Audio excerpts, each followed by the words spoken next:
Welcome back to another video from the Debate Room podcast. As you can tell by the title, we're doing this is probably our fourth or fifth mock draft. The draft, when you guys will be seeing this, will be a week out.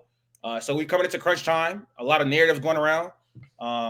People are rising and falling. So we're going to give our takes on every single pick. And we're joined by Ricky O'Donnell. If you don't know who he is. Are you the programming? Let's go with a writer and editor at SB Nation. Okay, writer and editor for SB Nation. You should know what that is. I mean, I grew up reading those articles. I followed you for a while, and I'm a big fan of your work. So I appreciate you guys. I appreciate you for coming on today. Well, thanks for having me, man.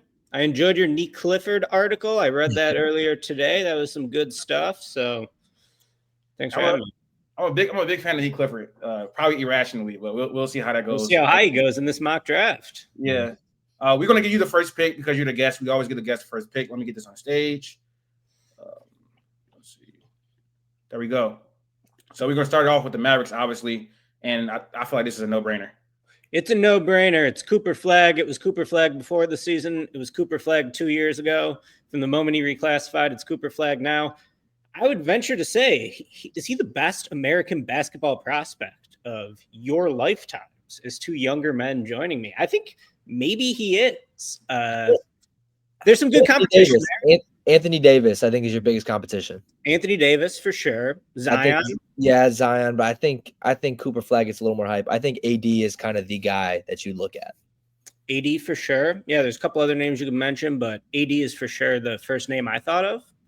As the best American prospect. I mean, I want to say Durant, but he didn't even go number one. So how could he be the best American prospect? Maybe it's Greg Oden. Anyways, Cooper Flagg rocks. He's so good at everything. I think like he just has like the mentality, the tools, the skill set, everything you want. I can't believe he's going to the Western Conference. Will the Eastern Conference ever acquire top level talent? It just seems like every stud goes to the West.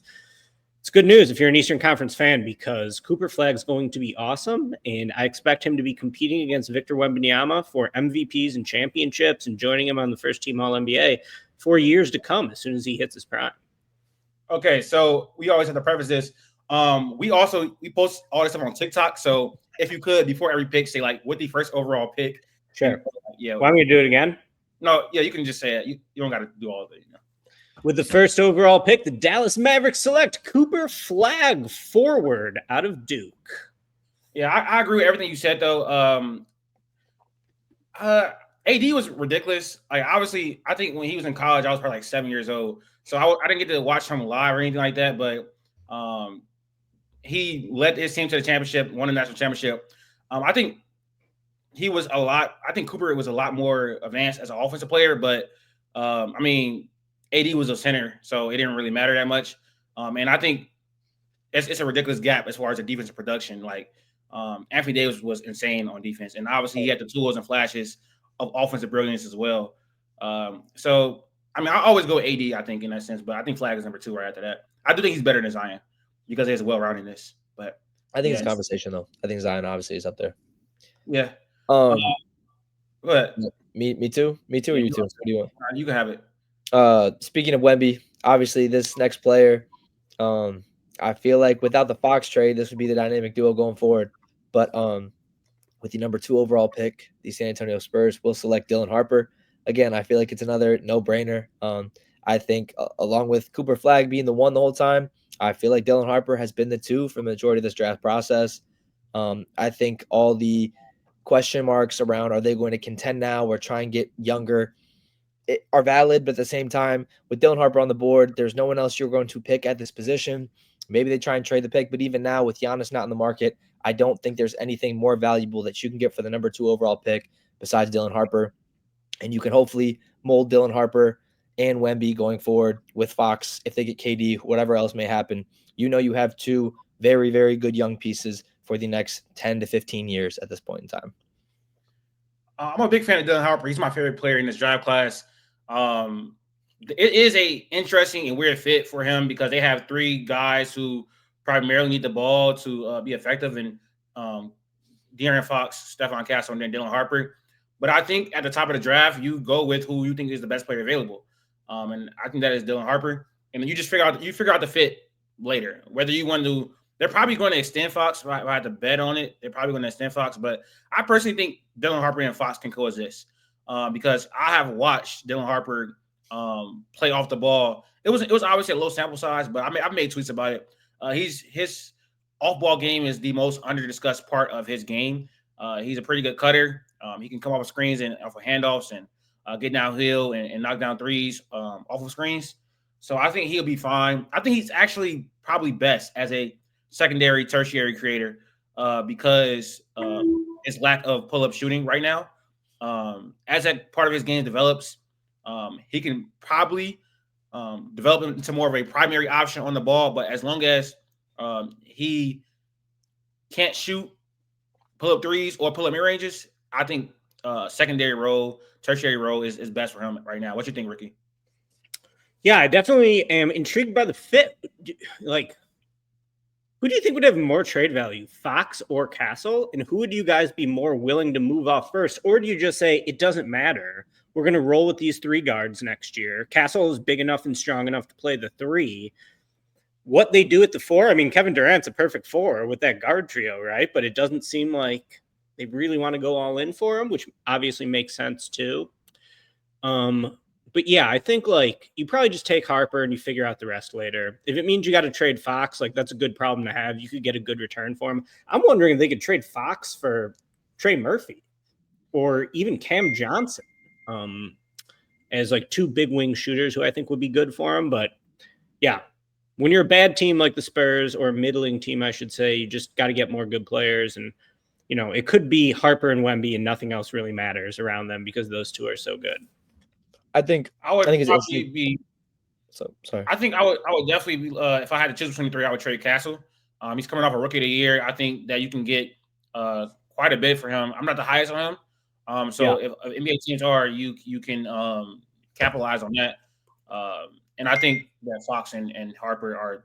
I think trading Fox. I don't know. He's obviously the best player out of those 3 right now. I think he can help you the most as far as winning. And I think that they have the opportunity to compete right now with a series of moves and still have assets for the future and players going down the line. So I would definitely, if I had to choose between the 3, would be Castle. I agree 100%. I think Castle is, again, I think he was a good rookie of the year, but in a bad rookie class. I don't know if he has the Aaron Fox current upside as far as what kind of player he could be. And I think Fox is still semi-young and he can contend with Wemby for the next couple of years, especially if Wemby takes that jump to top 5, top 7 players in the league. Having a guy like Fox on your side, who again on a year-to-year basis could be 20, 25, top 30 player. I don't know if Stephon Castle really hitting that mark. So totally agree with you guys. Yeah, I'm a little lower on Castle too. Here's a hot take for you. What about a Castle for Reed Shepherd trade? Would seem crazy after Castle just won Rookie of the Year, but I had Shepherd higher on my draft board last year. Obviously, he went. Still higher on Reed right now. Still high on Reed Shepherd? Well, I mean, he didn't really play, but yeah. I want to be. I think I am still higher on Reed. And man, having Harper next to him would be perfect. And Wemby behind him, obviously. So just throwing that out there. This is a no-brainer. I mean, it's kind of hard to make that argument now, but I still like Reed Shepherd a lot. I was a really big fan of him. He was my top 5. So yeah, I would think about it. I mean, I don't know. That's gonna sound crazy. I wouldn't do it if I was the Rockets, probably, honestly. Interesting. But I think the draft starts here at number 3 for a lot of people. I don't think there's a consensus number 3 prospect at all, in my opinion. For a lot of this cycle, it's been Ace Bailey as far as consensus. I'm not very high on him as far as consensus. I'm not as low as some of the stuff you see on like draft Twitter. But after the report today, I don't know, man. I guess he doesn't want to go to a place where he doesn't have a star pathway or he's going to be like a role player early on. I think that'd be beneficial for him. I spoke at length about that. I think if he's able to come in and just be like a 3-and-D guy, that can be best for his development. Because I don't really see. I don't think it's very likely he becomes like a star, like an all-star. Well, he can be maybe an all-star, but like a superstar, Kevin Durant comps. I don't really see that. But I think the Sixers have a number of good prospects here that can work. Honestly, I think they should try to balance a player that can help them right now and also in the future. So I'm kind of battling right now between VJ and Kai Kanupu for me, to be honest. But With the third overall pick, the Sixers are going to select Concanoopel. I think he is arguably the best shooter in his class. I think I'll have him 2 behind Trey Johnson. But he's one of the best shooters in his class, and he possesses the ability to handle the ball and operate in the pick and roll. He's a great off-ball player as well, whether that's attacking closeouts, coming off screens. I think he has one of the best, he has amazing processing as well. Just how he impacts the games. He wastes no movement. Like everything he does is quick, is fast. He's not like athletic, like pretty much at all. But just the way he processes the game and he doesn't make mistakes either. And on defense, it's gonna be a work in progress, I think. But he's stocky, he's strong, and he competes. So I think Kanupu can come in early on and help them pretty quickly, honestly, as like a rotation piece off the bench. Maybe a starter. We'll have to see. But I think he is one of the players with one of the highest floors in his class, who also I think has an intriguing ceiling if he can grow as a ball handler and if he is passable on defense, which I think he can be. I think his like highest outcome it's been thrown around. It's similar to a guy like Desmond Bane, who can create his own shot a little bit. He can pass a little bit, and he's one of the league's best shooters. So that's what I do at number 3.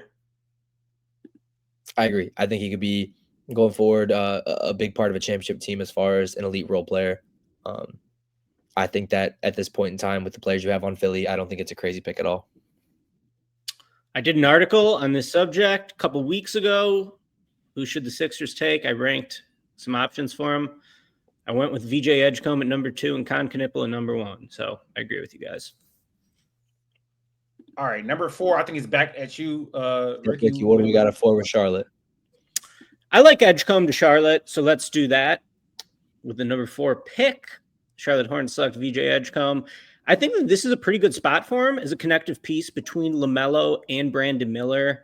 I just think that, Edgecombe is probably going to be at his best, trying to force turnovers, getting out in the open floor, being a spot-up shooter, not really having too much decision-making on his plate offensively.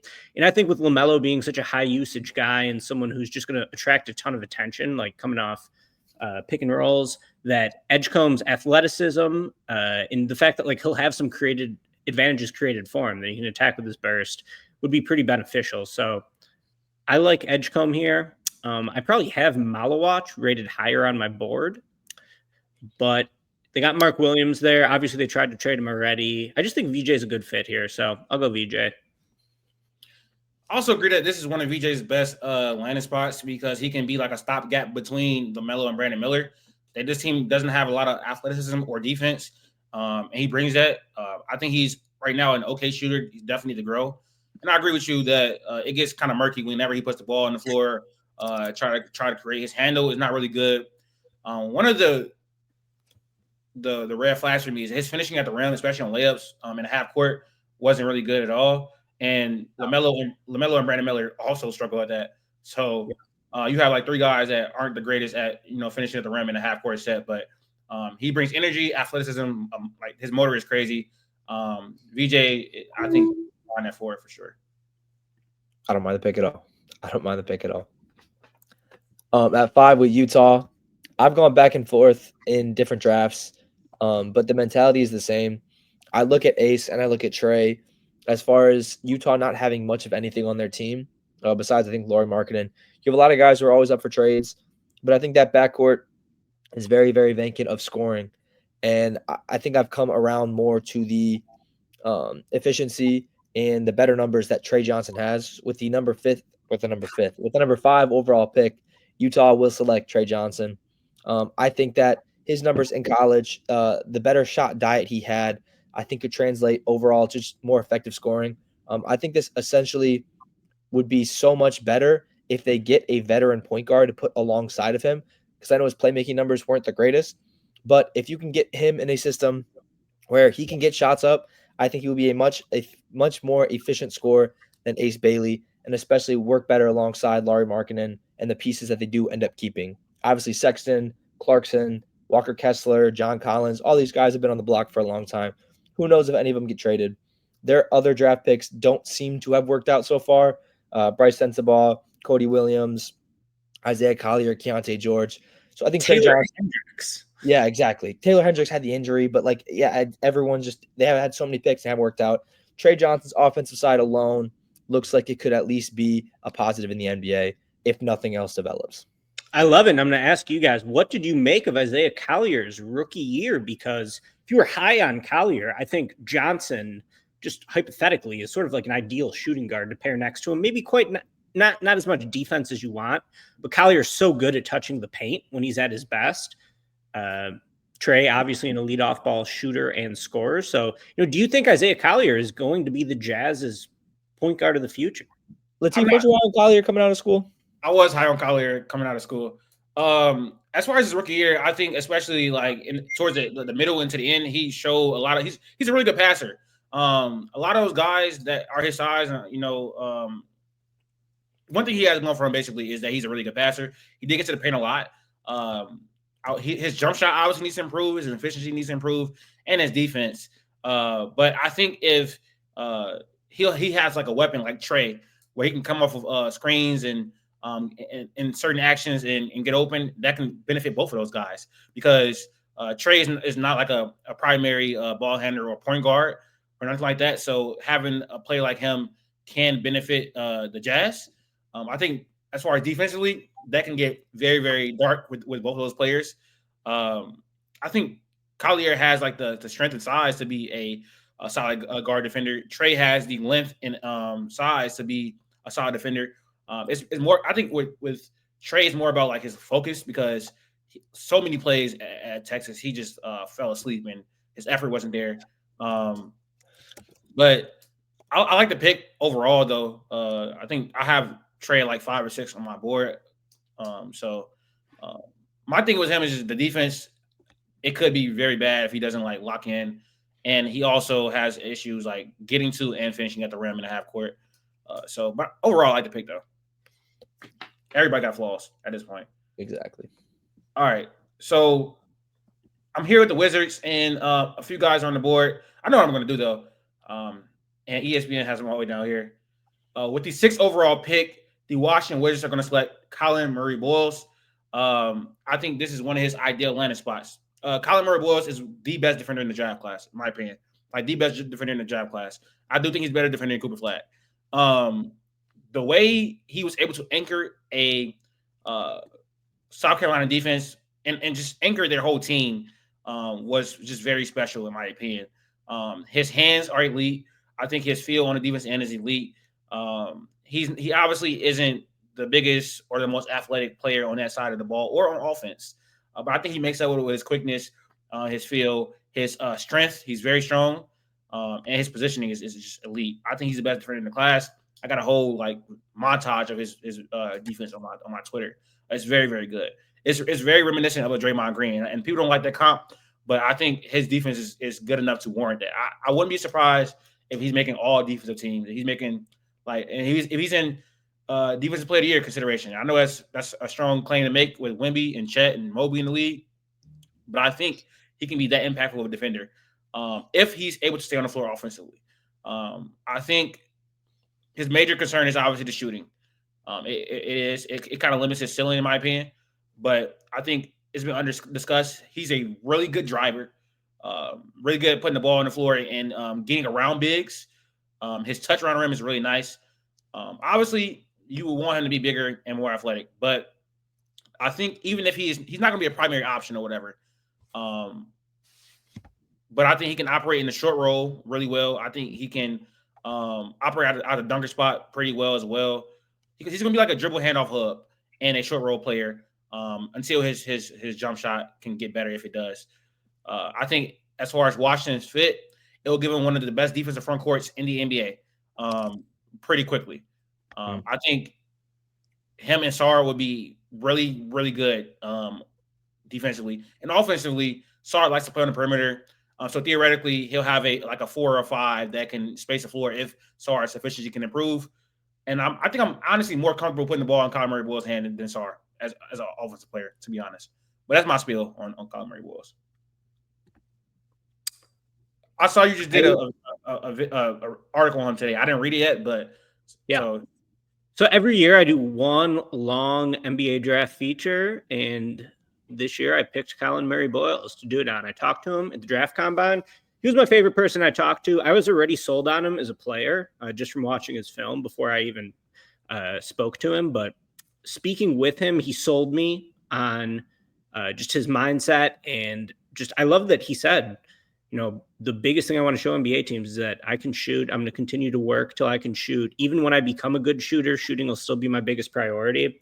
So I like that, a guy who is so strong in so many different areas and could brag about so much to NBA evaluators still sort of wants to show them that he could address his biggest weakness. So yeah, check it out. SBNation.com today wrote a cool 4,000 words on Colin Murray Boyles, talked to his high school coach at AC Flora High School in South Carolina, and I talked to an assistant coach on his Gamecocks team last year. So love Murray Boyles. And when I did a mock draft last week on SB Nation, it was what I would do with every pick.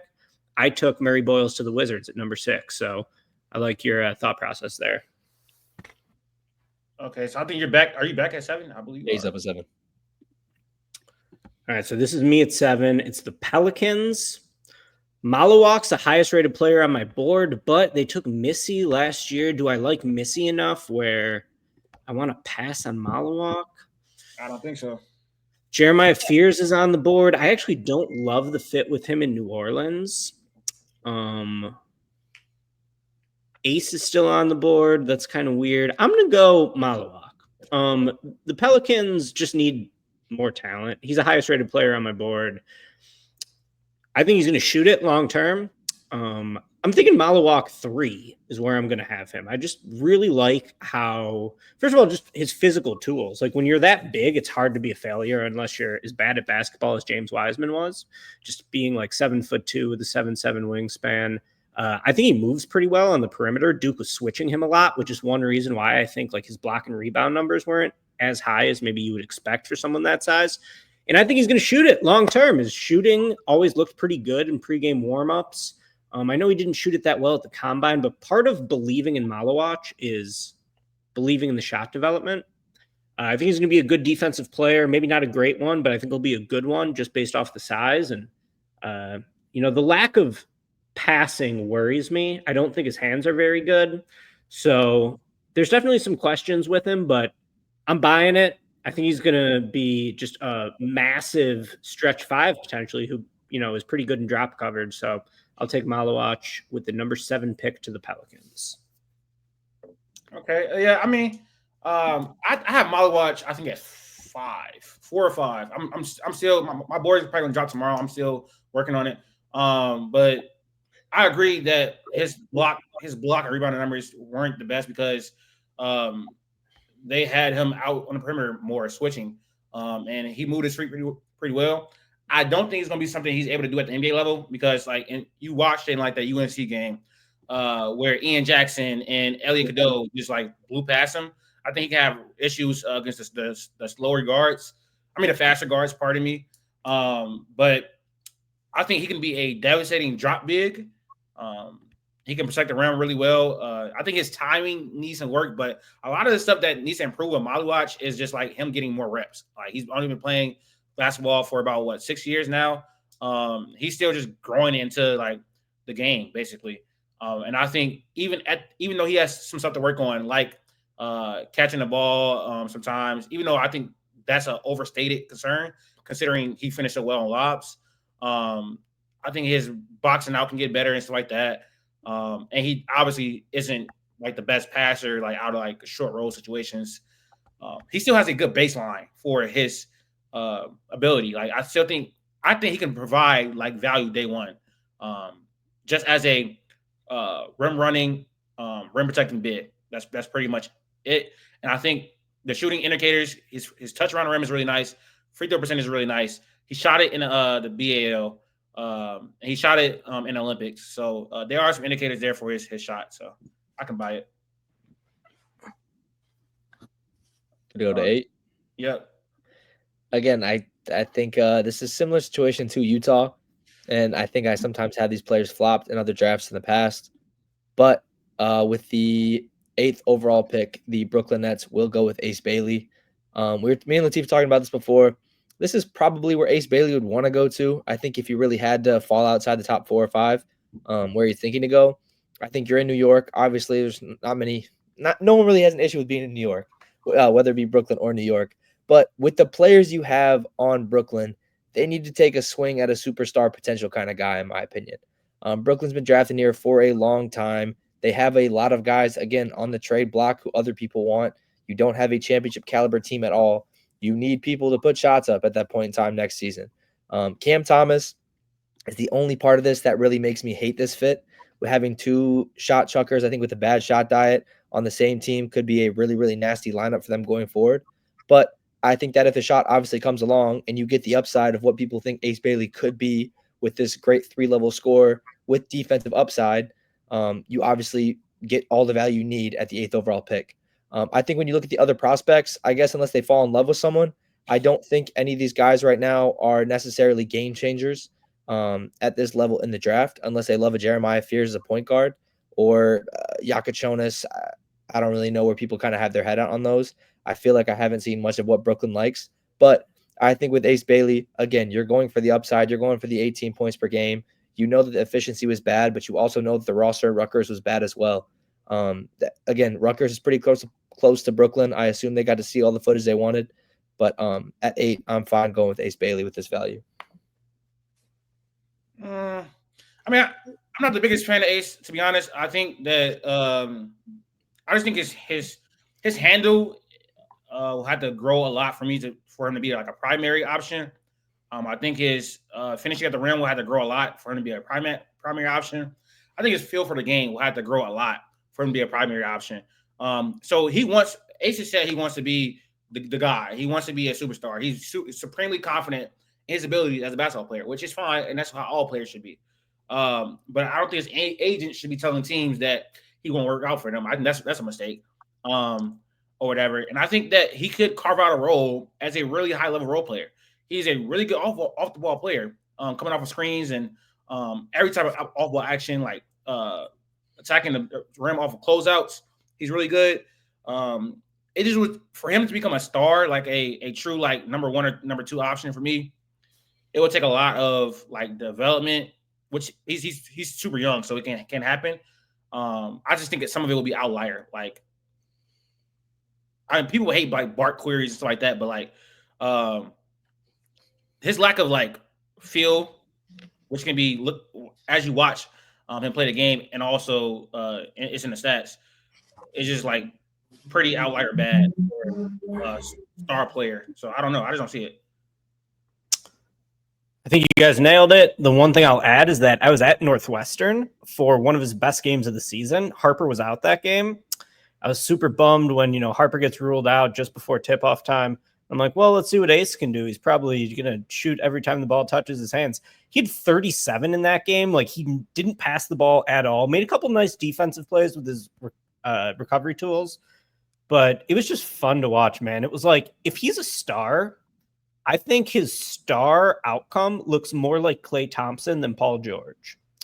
Because Ace's handle is like a D right now. I'm going to give it like a D. Maybe it's worse than that. Paul George is like a B, or better, like for his position. Maybe even an A. So Ace has so much room for improvement just to get to an average NBA wing handle. I'm remembering some of those games back in the day when Klay Thompson would score 50 with 4 dribbles. Yeah, I kind of think that's got to be Ace's pathway to being really good.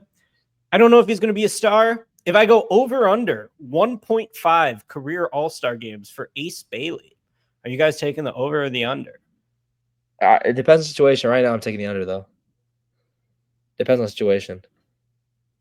To me, he's the most team context dependent prospect in the class. Him and Derek Queen probably is the 2 biggest ones, but I was just saying if you put him on a team like Brooklyn, like, again, I think maybe his numbers are good, but they're super, super inefficient. And I don't think that's going to – if he gets in the Eastern Conference, like you were saying earlier, I think gives him a better chance to make an all-star team, right? Because you have so many stars, so many wings out in the West. But I agree 100%. I think it is so contingent on what team drafts him and the situation he gets put put into? I would probably maybe go over. I think he can put a lot. I think Ace can put up a lot of points. That's not really my issue with him. But a lot of people can now. You get a lot of guys scoring a lot. True. I don't know how conducive it is going to be to like you're trying to win a championship. That's my thing. Because you have to provide more than that. You have to provide value when your shot is not falling down. And Ace just does not do that. Like he doesn't. Like he provides. I mean, he can provide defensive value, but even that is inconsistent. Like, but I mean, it is for a lot of 18-year-olds. I should have changed it to the Nets. All right. It's me with the Raptors, right? Mm-hmm. Okay. Who's on the board here? Okay, I know what I'm going to do. This is like a Raptors as pick. Wait, Malawach got picked at Pelicans, or he got picked at 7 by the Pelicans. Okay. With the 9th overall pick, the Raptors. My bad. With the 9th overall pick, the Raptors are going to select Noah Asinge. This just feels like a pick they would make. Raw, toolsy wing, being productive right now. He's the second youngest player in his draft class, and he's playing really well right now in the German finals. I think he has a lot of room to grow, but I think his baseline is still pretty like good as like a rotation player. He's really good off the ball, which is like cutting, rolling, getting offensive rebounds and finishing it. He's really good in transition. He's becoming more willing to take threes, and as of late, his three-point shot has looked a lot better. I don't know if he ever like is great putting the ball on the floor.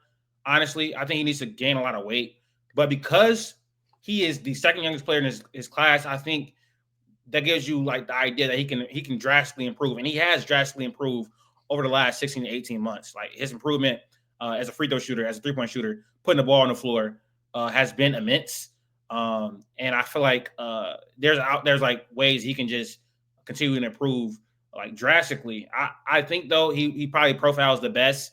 Like his ceiling is probably gonna be like an elite level role player, which I think at this point this is what you're looking for. I don't think there's like 10 stars in this class. It's not gonna happen. I don't think it's 3 stars in this class, honestly. But I think he can like have a outcome similar to like a Jaden McDaniels, and that's what you're kind of going for with selecting him. That's all I'm gonna say. I think a lot of this is also contingent on any trades they can make. If they move off an RJ Barrett and Emmanuel quickly, I think that guard slot becomes a little more attractive for them to go with. I honestly don't think they make a trade. I don't think Kevin Durant or Giannis is going to Toronto, so I don't think that really matters. So I guess best player available at that point in time for them. What are we doing with the Rockets, Ricky? Rockets. Let's see who we still got on the board here. Well, we got Fears on the board at 10. I don't love the fit there, but man, maybe. Let's see. Keep going. Queen. No. I'm going to go Fears. Houston Rockets select Jeremiah Fears with the number 10 overall pick. You know, it's been interesting in the Rockets searching for a secondary, for like a star this offseason. I feel like they need someone who offers more shot creation than Kevin Durant. And like Durant, if you get him for the right price, I'm fine with that. But I still feel like they need a high-end shot creator to really be a good playoff team. I would say the strength of this draft class 5 years from now, when we look back on it, will come down to the development of Jeremiah Fears, Derek Queen, and Malawach. I think all 3 of those guys could potentially be all-stars. And if I was going to ask you guys, like, if you were to rank the players in this class most likely to become an all-star on their rookie contract, not including Flagg and Harper, who would you pick? Because I think Fears potentially could be in there. Maybe in year 4, I could see it happen if things go right. I also wouldn't be totally shocked if he just kind of like tops out as a bench guard.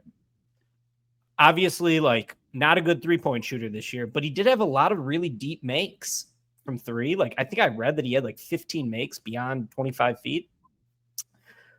Terrible rim finishing too. But coming up in Joliet, which is I think where you're near where both of us are from, me and you, Latif.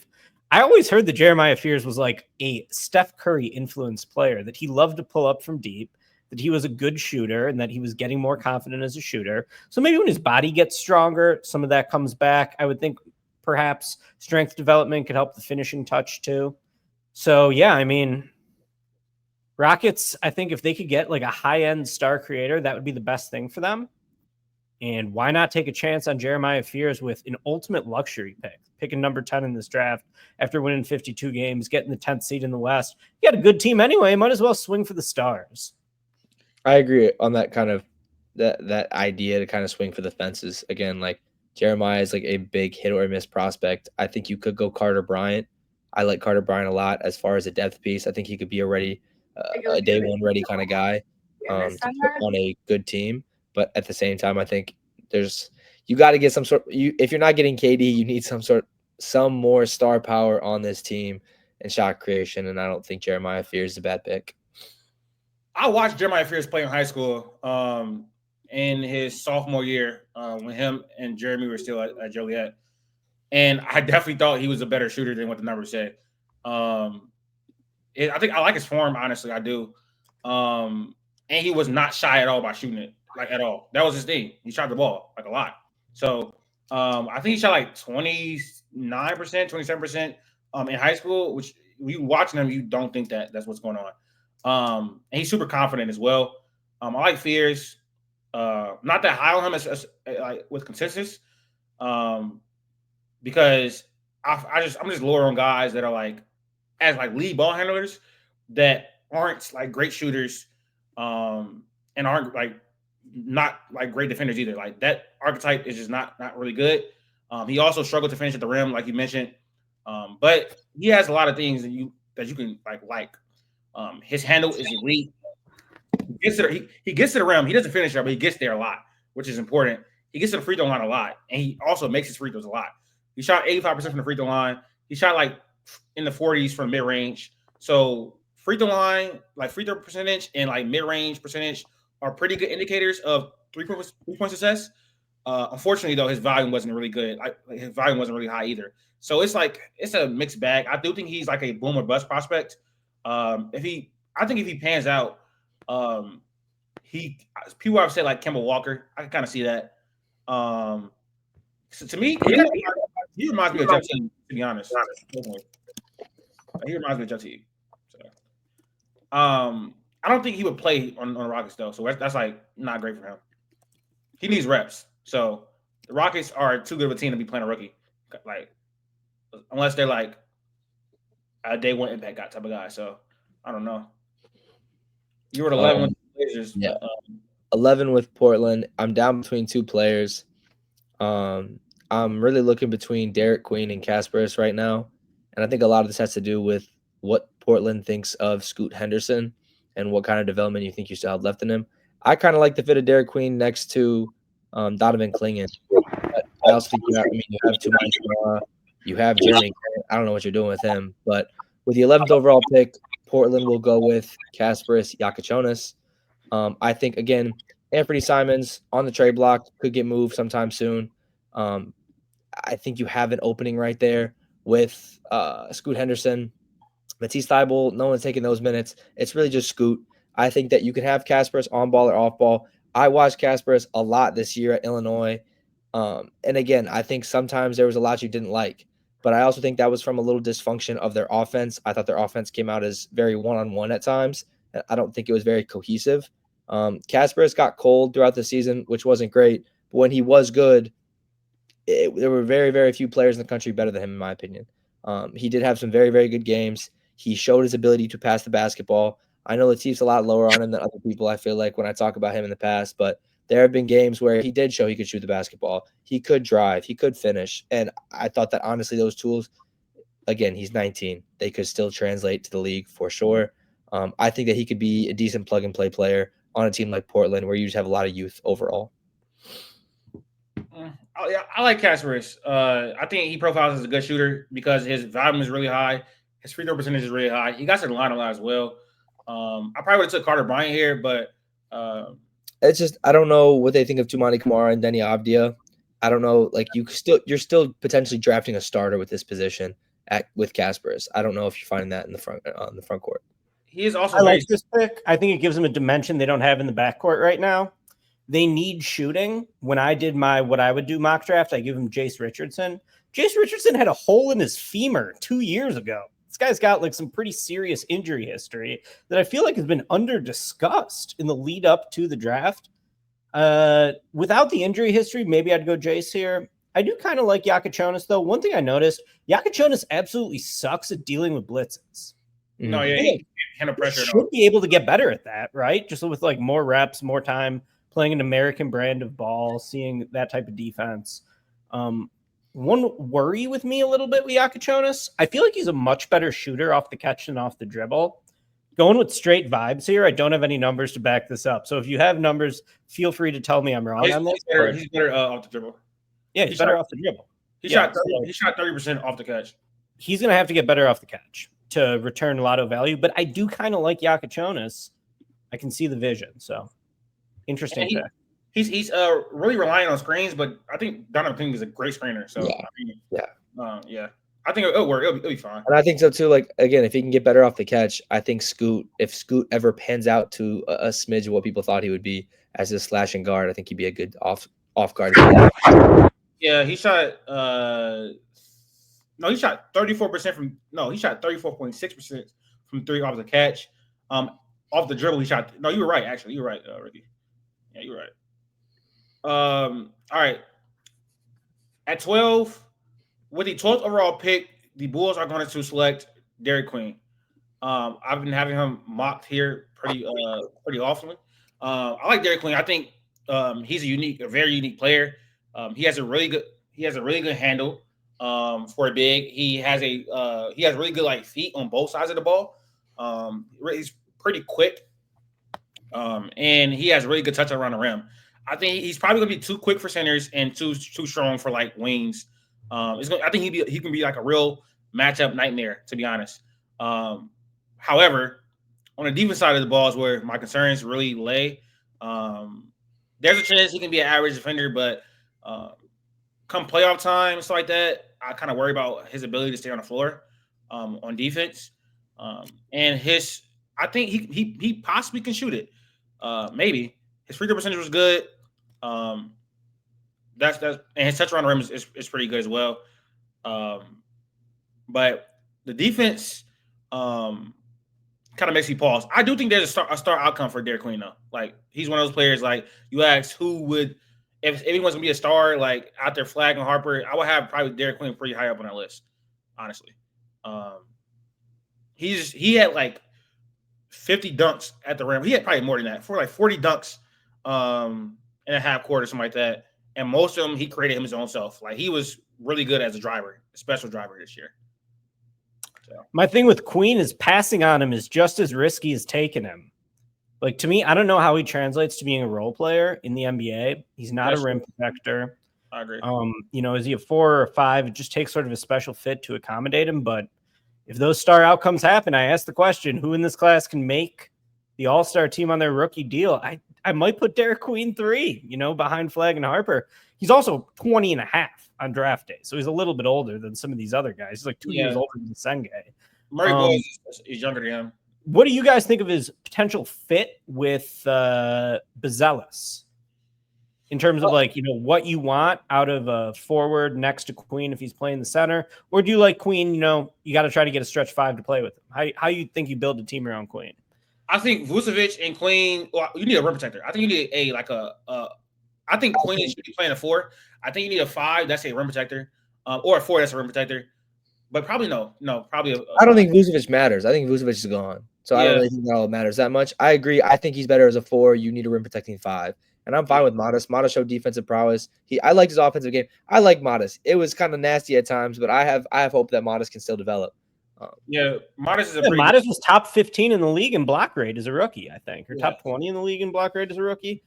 So he's a pretty good shot blocking wing. He's 6'10", not the longest arms, but he's a pretty good leaper. So, yeah, I mean, Chicago Bulls starting lineup next year: Josh Giddey, Kobe White, Jonathan Kuminga, Modest Buzelis, and Derek Queen. I don't know if it's any good, but at least it's kind of interesting to watch. It's fun, and the offense would probably be pretty good. Like honestly, it probably be pretty good. But Giddey and Queen are a terrible fit together. Yeah. Again, Giddey is not good enough to be basing your decision in the draft off him. Yeah. So he's probably get $30 million a year. So hey, we'll see. I think Is 13 your last pick? Yeah, Ricky's up. Yep.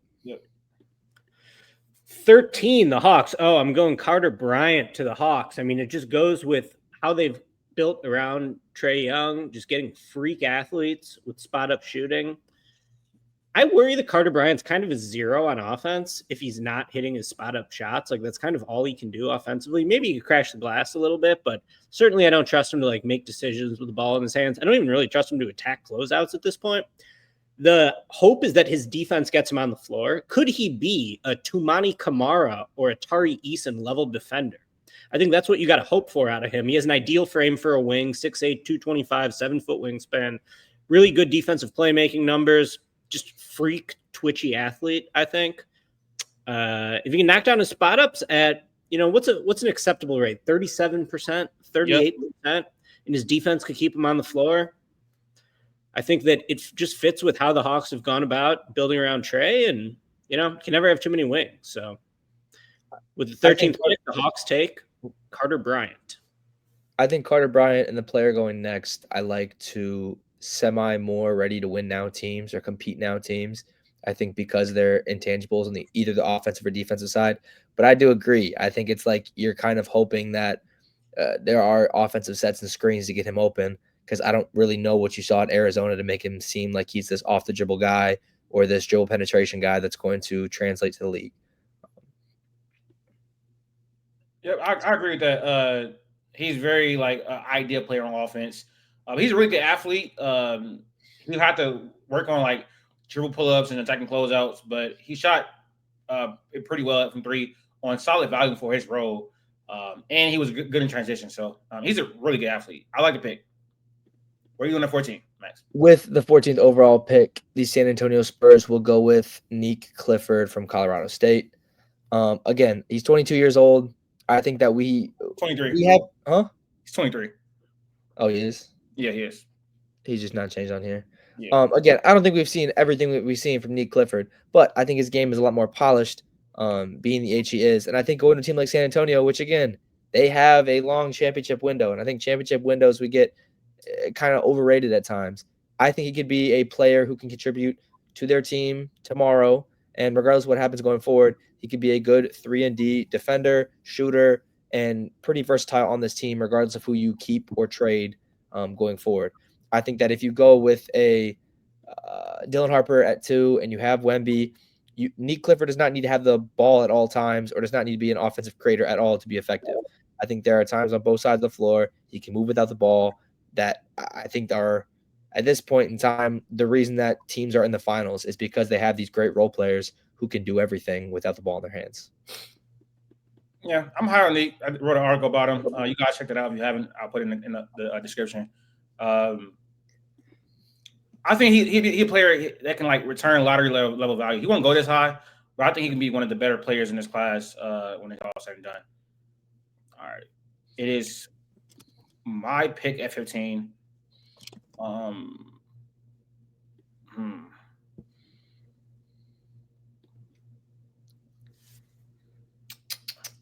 The Thunder are weird because what do they need? Shooting, size. Jaeger. I think there's an obvious pick here, so I want to see if we're thinking the same thing. With the 15th overall pick, the Thunder are going to select Cedric Coward. I think, he's the draft mystery player in his class. The Thunder need more shooting. He provides that. I think he shot 37% on 7 attempts per 100 over the last 2 seasons. He has freakish athleticism. Well, I'm sorry, that's wrong. That's not true. He has freakish length. He has a 7'2" wingspan, and he's pretty strong as well. He's really good from the mid range and from the post. So all his touch indicators are really good. He's also a good free throw shooter as well. Not the best athlete or anything like that, but honestly, and when I was watching his film, I also did a scouting report on him. He kind of reminds me Kawhi Leonard, obviously he's not gonna be Kawhi Leonard, but watching him, it was kind of similar, just with his frame, the mid range shooting, the post scoring. He's not gonna be nearly as good. Clearly, that's not what I'm saying. But I think he can be a solid to good rotation player in the NBA, and that's all you can ask for at 15, to be honest, for the Thunder.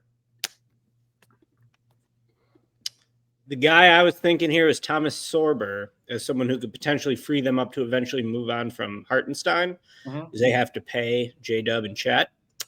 But I'm fine with Coward. I mean, it's weird that the man of mystery in this draft class is a domestic prospect. You don't see that very often, but he fits because I'm going to be totally honest. I had never heard of him until I heard that Duke and Alabama were going after him in the transfer portal. And at that point, I was like, all right, let me check in on this guy. Let's see what he's all about. I'm a little worried he didn't really do anything against good competition ever. Like, they played one good team at Washington State while he was still on the floor.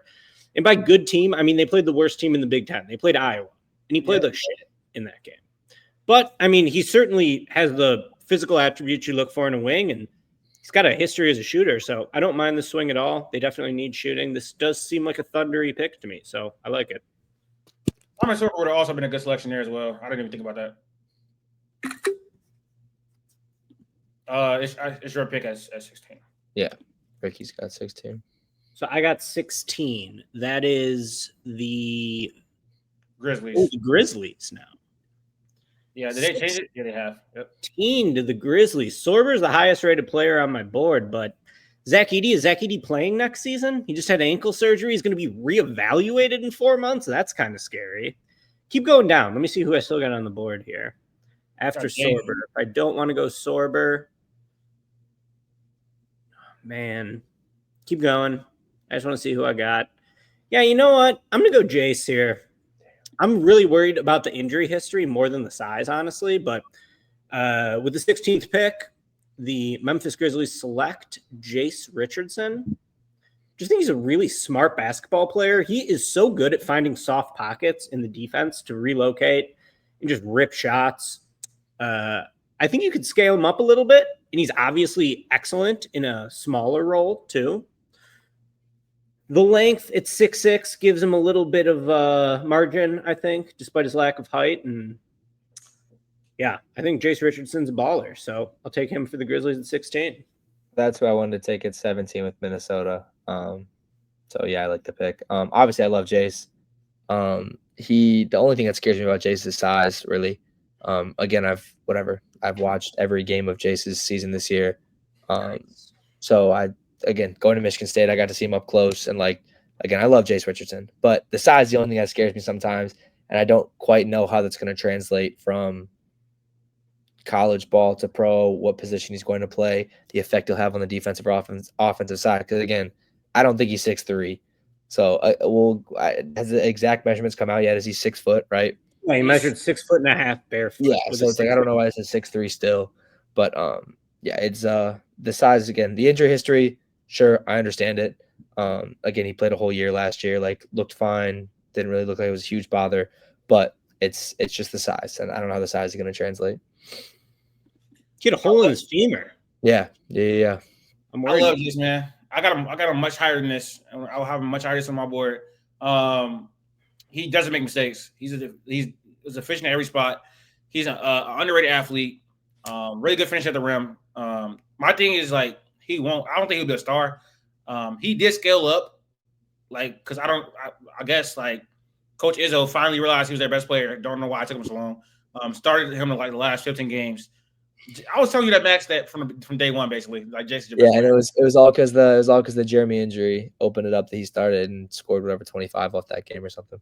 Playing Trey Holloman over him, I mean, I know Izzo's a legend, but come on, man. I was dying during the season for more Jace Richardson. Trey's come a long way. Freshman year Trey and Trey this year were two completely different basketball players. So Trey being the 3-point shooter that he was this year with the defensive side was very, very nice to see. But again, Jace's creation was something that we didn't really have much of on our team. So you're at 17 with the Timberwolves, Max, and yeah, it was 17. With the number 17 overall pick, the Minnesota Timberwolves are going to go with Liam McNeely from UConn. Oh, wow. Again, you can look at me all you want. That's fine. I understand. I'm basing this solely off the shooting ability and the shooting upside. He shot 31% from three, man. Huh? He shot 31% from three. Again, and you said the same thing. He was not playing the role he is meant to be played in at UConn. He was put in a bad position, correct? You said the same thing in a mock draft in the past. And I believe that's true. I think that Liam McNeely has the tools to be a very good shooter in this league. And I think that him being the primary creator, whatever they had him at UConn, was nasty. And I think it's obviously going to limit his shooting ability. If you don't think Liam McNeely can be a good shooter, I really don't know what to tell you. I definitely think his jump shot was good. He shot well in high school. I think that he definitely has the tools to become a good shooter. And watching Minnesota this year, I do not think that shooting was very much in abundance besides a few games against OKC. So I think, again, you need to figure out something with Nikhil if you don't sign him. But if Jace is off the board, I don't know who I'm swinging with right now, unless you're going with some sort of backup one. But I am fine going Lee McNeely. You can play him at the 3, play him at the 4, and you get more shooting going forward. McNeely's not one of my favorite prospects in this class. I did an article on the 3 prospects I'm fading in the first round. Liam McNeely was on that list. However, I feel like this is the best possible landing spot for him. Kind of goes back to like the situation he was in at Montverde when he looked so good when he was playing on the Monstars, basically, with Flegg and Newell and Queen and Rob Wright. There's just so many people you have to, pay attention to on Minnesota. I don't think you play in lineups with Rob Dillingham. That's fine. Who cares? Like, you might be able to figure it out. So I like the idea of this pick, even though I'm not the biggest McNeely guy. Who else on your fade list? Just curious. Igor Demon? Yeah. And Danny Wolf. Okay. Bruh, I'm not a fan of this one, Max. Fine. I think Liam's gonna be able to shoot. Outside of that, I don't know what else he's gonna be able to do.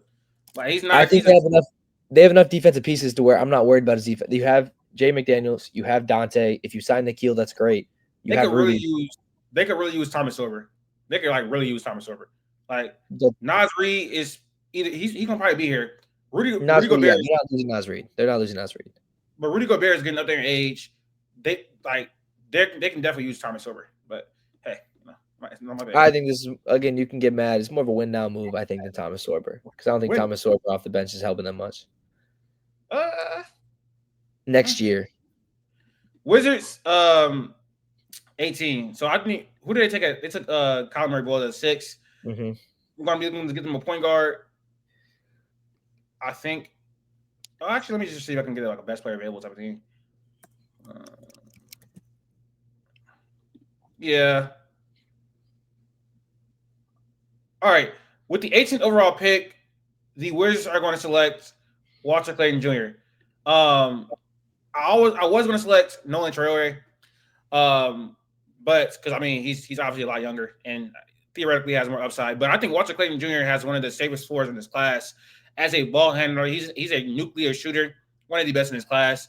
I think he can continue to grow as a playmaker or whatever, but I think he's one of the best on-ball shooters in his class. And can come in and bring them some off-the-bench scoring early on, depending on how quickly the Wizards want to compete or whatever. But I think he has a safe floor, and I know he's older, but I think he can continue to prove as a playmaker, especially off of the bench for them. I think the Wizards just need good players, and I think Walter Clayton is a good one. That's pretty much it.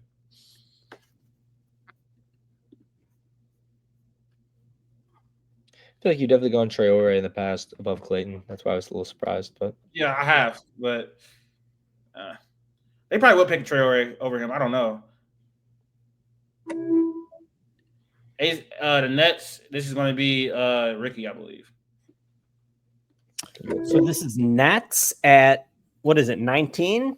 Correct. And with their first pick, who did they take? Ace Bailey. So they took Bailey.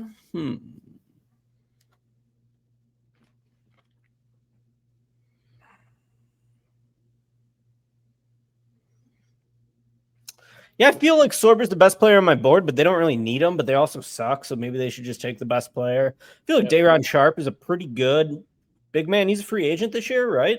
And then they got Claxton. Keep going down. Who's after Newell? Keep going. I'm going to go Penda. Give me Noah Penda here with the 19th pick. Brooklyn Nets select Noah Penda. Small forward out of France. Definitely worried about his shooting, but I think he's so good in every other area. So long, so strong, really good playmaker on both ends of the floor, good passer, Just great defensive instincts. Definitely some parallels to Murray Boyles. So to get him, 13 spots later, pretty good value. I think you can never have too many long wings. Hopefully you can teach him how to shoot. He's a little slow too, but I think he's strong enough, skilled enough to make up for it, smart enough. So I'll go Penda to the Nets. Yeah, I like Penda. He's going to be a really good defender. The shooting is definitely a worry. And he also didn't finish the best at the rim, especially for being 6'7". I don't know. I think the Nets, though, they need good players, and he will be one. So, yeah. People like to say, oh, they need to go for the highest upside, whatever, but they also just probably need good players. Like they need good players. 21 with the Jazz, Max. Whoa, 20 20 with the Heat. 20 with Miami. Probably need a point guard. Yeah, I don't know. I'm looking at that 4 spot too.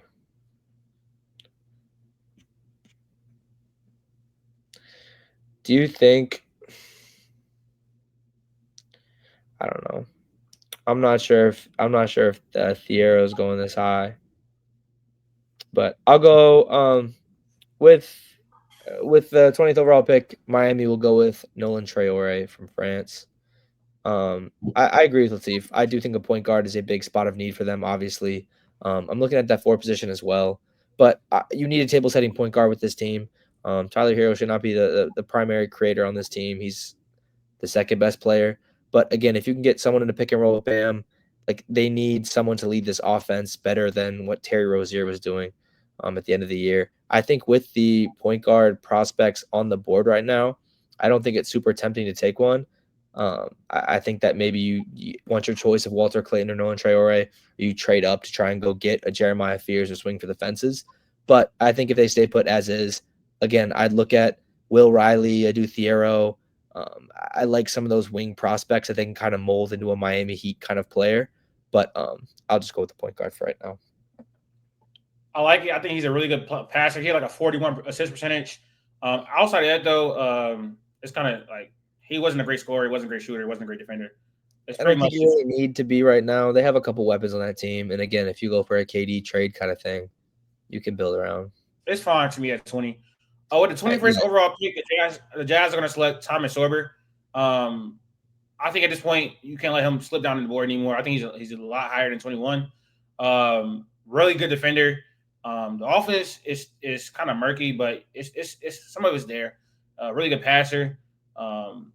Was really good as like a function of Georgetown's offense. Against competition, he wasn't really good offensively, but he's a really good drop defender. He's really, really good on defense. And I think they might have to pay Walker Kessler. I don't know what they're going to do. But even as a backup early on, he'll be really good for them. 22 with the Hawks again, Ricky. 22 with the Hawks. Who do we take in the first pick? Carter Bryant. Carter Bryant. They need a big man. Sorber would have been perfect.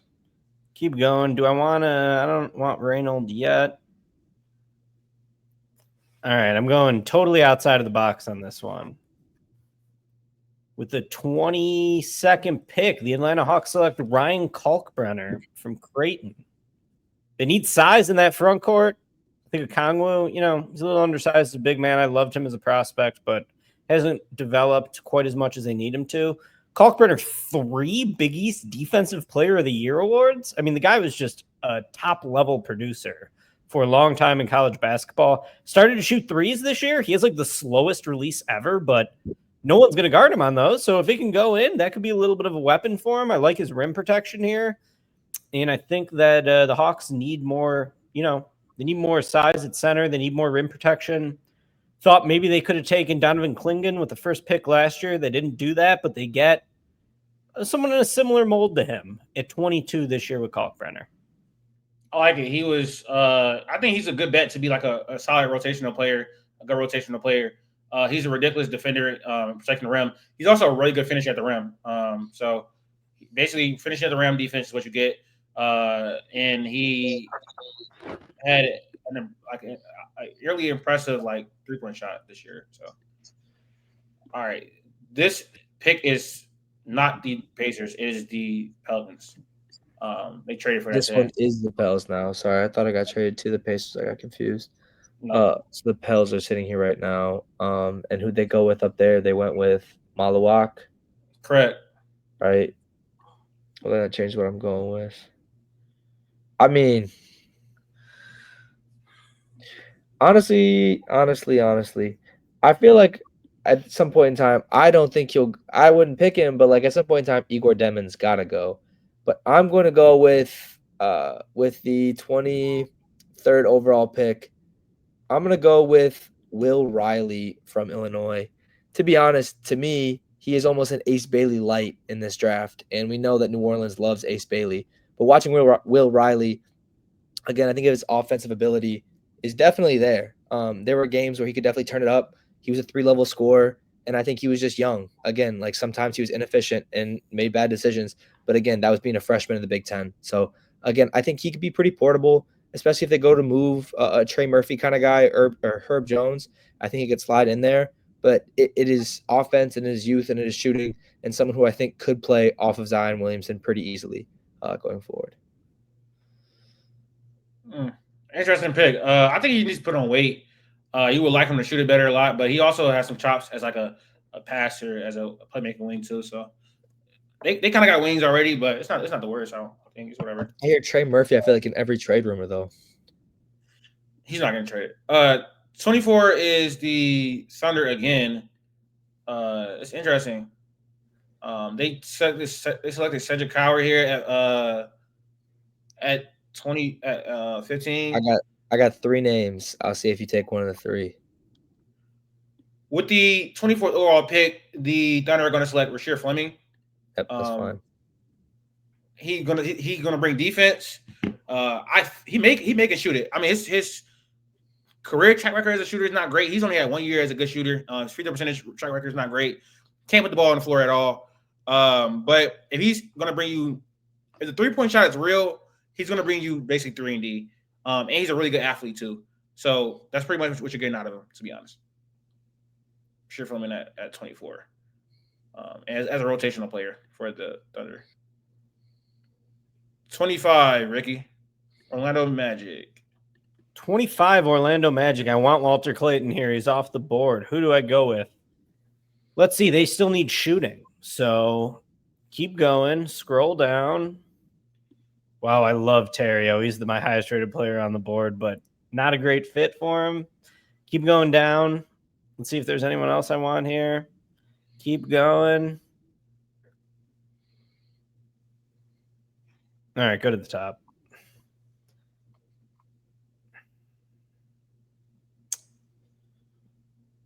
You know, I don't know. Should we go with Raynard? How do I pronounce his name? Out of Stanford? Renaud? Yeah, give me him. Just in case he could be a stretch 5. You know, like part of the thing about getting shooting is you don't just need shooters. You need shooting at spots where you do not have shooting. So to potentially get a stretch 5 here, I guess, why not? Might as well go for it. Yeah, he's a versatile offensive player. He can put the ball on the floor a little bit. He can shoot it, rebound the ball. His defense is just pretty bad. But you got an elite defensive team in front of him, number 2 defense, right? Magic this year, so yeah, you don't really need more defense. It's Nets back-to-back. Yeah, at 26. Again, so in this draft, they went with Ace Bailey and Noah Penda. So I think Adu Thiero is definitely in the mix, but I don't want to go with another 3, I guess, 2 or 3. I think he definitely could get picked for one of these next 2 picks. I'm going to go with Asanul out of Georgia. Again, I think it's at this point in time, you're just taking best player available. You have 4 first-round picks. I don't think it's crazy to keep swinging. I think Asanul definitely has upside with what he's done on that Georgia team. He was like the lone bright spot on a Georgia team that kind of overperformed, in my opinion. Again, offensively, defensively, he could rebound the basketball. He could score the ball well as a freshman, but I think there's a lot to still be interpreted going forward. And again, I think there will be opportunities in Brooklyn to score, to do whatever, because they don't have anybody.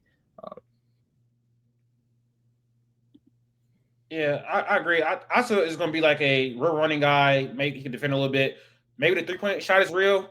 He got comps like John Collins, but I think it's a very good comp for him. It's just tough to get to a point guard. That's the comp I've been going with is John Collins for him. I think it's just tough to be that without having a table setting pick and roll point guard duo to kind of pair him up with. The Nets are in desperate need of a point guard. Honestly, D'Angelo Russell is a free agent. I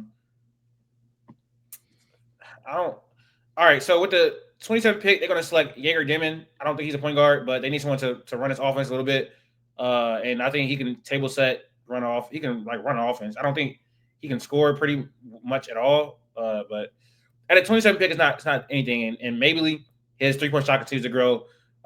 Maybe his handle grows, and then maybe you got a 16 point guard somehow at a 27 pick. So why not? All right, Boston. Ricky, 28 pick. I'll take Terrio. The Boston Celtics select Adu Terrio out of Arkansas with the number 28 overall pick. I think he's the most explosive player in this class. I'm giving that over Edgecombe. Him and Edgecombe are the two players competing for that. He's just a total freak athlete. I mean, this guy was hammering dunks out of basically every single play type this year. He can't shoot at all, but he is just a wrecking ball defensively, just so strong, very long, freaky athlete. And yeah, to get this type of athlete at number 28, why not? I do got Thiero higher than this. He is the best athlete in the class. He's a really good defensive playmaker. He's really good at creating, like trying to get to the rim in the half court and in transition. The shooting is his lone downfall, and he's older as well, so that's his downfall. But I think even like a team like Miami can use him, or like the Jazz can use him as well. So get him at 28 is good value. 29 for the Suns, Max. Yeah, at this point, I don't really care. I think looking at a couple of guys on the board, like Phoenix doesn't have much, obviously. Phoenix needs to hope for the best at this point in time and see what they can get with the Kevin Durant deal. I think in a perfect world, they'd love for a center to fall. I just don't think that's happening right now. I think they'd love for a Cedric Coward or an Adu Thiero or someone like that to be here. So I'm going to go with Drake Powell out of UNC. I think you like the upside of what he could become. And again, I think going forward, they don't have wings at all. You don't probably want Bradley Beal to be that guy going forward. You have Devin Booker, and that's about it. But KD will be off the team, and all your role players at this point in time will as well. So you need to develop some sort of wing player to go forward. Drake, I think, has promising tools on the offensive defensive side. Again, I don't love the pick. I don't love the board as it sits right now. But I think Phoenix is just in hell as far as what they're thinking to do going forward. I like Drake Powell. I think he probably shouldn't be discussed as far away as Carter Bryant as he is. But he's a really good defender, really good athlete, really long wingspan. Theoretically, he profiles as like a 3-and-D player. He was just very low usage at UNC. But if he's able to knock down threes, he can pass the ball a little bit as well. I like the upside swinging. He probably goes higher than this. All right, with the last pick in this mock draft, I am going to select. Let's see, Joan. Who's on the board? Wow.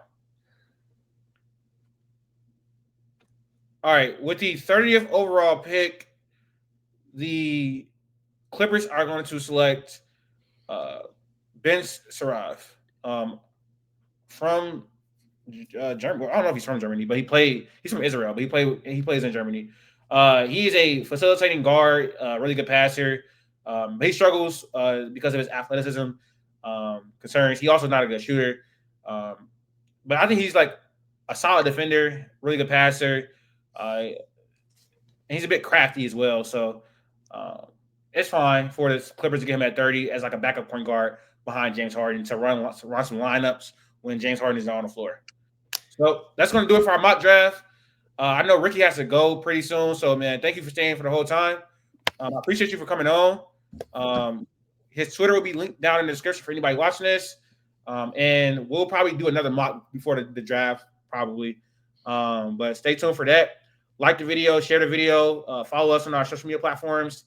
And that's going to be it.